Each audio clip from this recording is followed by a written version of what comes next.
Hello, welcome to my channel. In this episode I will be reviewing an African violet called Painted Silk. This variety was hybridized by J. Stokes, and unfortunately, as far as the first name of the hybridizer, I only know the initial J. So if anyone knows the full first name of the hybridizer, please comment under the video. I really appreciate your help.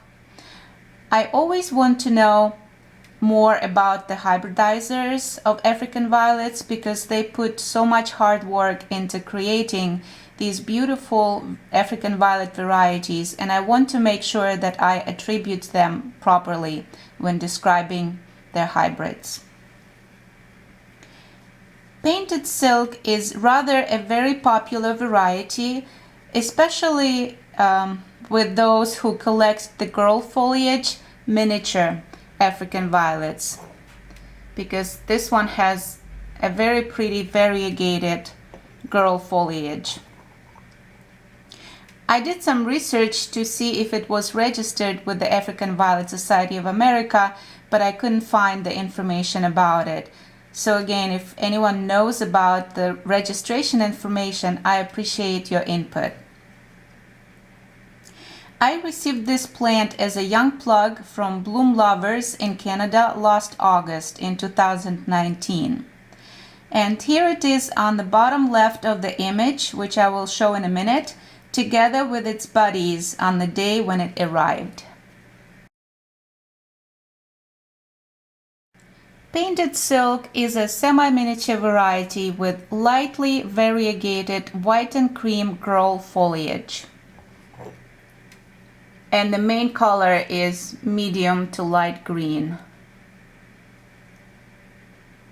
It's very curly and very pretty, and the variegation shows mostly in the center.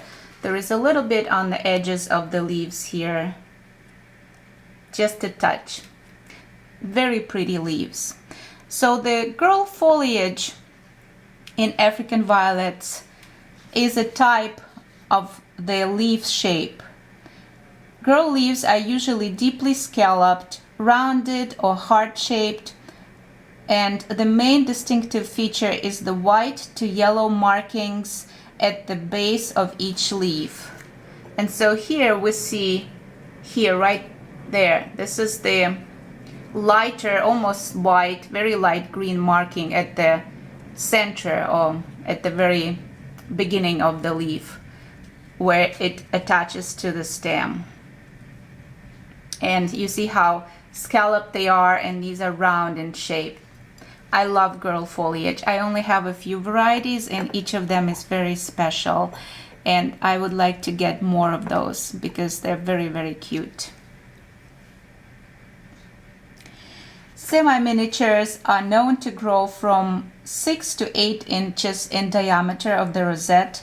This is a young plant, and at this point it's about 5 inches across.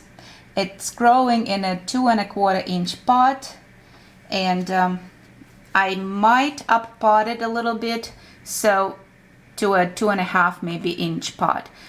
This is not the pot that it grows in, because this is just the pot that holds the main pot so that this doesn't fall into the wicking reservoir. And I believe I showed this little trick that I use. So here's the main pot right there. So it's a smaller size. Be careful not to overpot the miniatures because they're very sensitive to overpotting, and their root systems are rather small. And so you can see the wick is passing from the main pot into the hole of the secondary pot or the pot holder, and then goes into the wicking reservoir. And for the wick I use 1 strand of the 4-ply acrylic yarn, and I spoke about it in my wick watering video. So for minis I split that 4-ply yarn into 4 separate strands, and for semi-minis when they grow a little larger I use 2 strands, but this one has only 1 strand of that yarn for a wick. This plant has just begun its first blooming cycle, and I was very excited to see the first blooms, and I couldn't wait to share it with all of you guys because the blooms are so delicate and so beautiful. They're bright blue, dark blue color pansies. They're not large. They're about an inch in diameter, and here they are in comparison to a dime coin. But they are so special because the color is so vibrant, and also the bloom stalks are very tall. They elevate the blooms above the rosette, and they're rather thin. You know how some bloom stalks can be very thick? These are rather thin, and it makes them look really as if they are painted on silk. So the painted silk name for this variety is very fitting, I would say. Beautiful. The bloom stalks carry multiple flower buds, and this is just the beginning, but you can see how many more buds it has, and I'm looking forward to the continuous bloom in this cycle. I'm gonna let it bloom, and then I will let it rest when the summer comes and the hot temperature comes. But for now, in the springtime, I will enjoy the blooms. I'm growing it under a combination of LED and natural light on the west facing window, and I supplement the west light with LEDs because I don't get the west sun all the time, because that window is facing another building, and so it only gets partial west sunlight, so I have to supplement with the LEDs. And the light that I use on that stand has two bulbs. One is 6500K and another one is 3000K, so it's a combination of cool and warm light. I grow it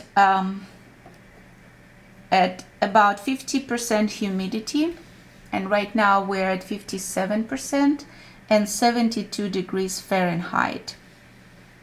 As I mentioned, I grow it on a wick, and for wicking liquid I use tap water that I let stand for about 48 hours at room temperature, and then I also add 1/4 teaspoon, now that we are in the warmer temperature of 70s Fahrenheit.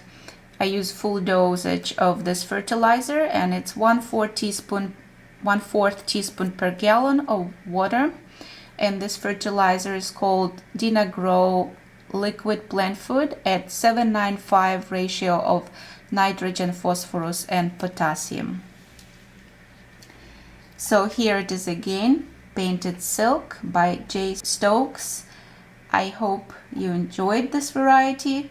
If you like delicate violet blooms and girl foliage on your violets, I highly recommend this variety for your collection.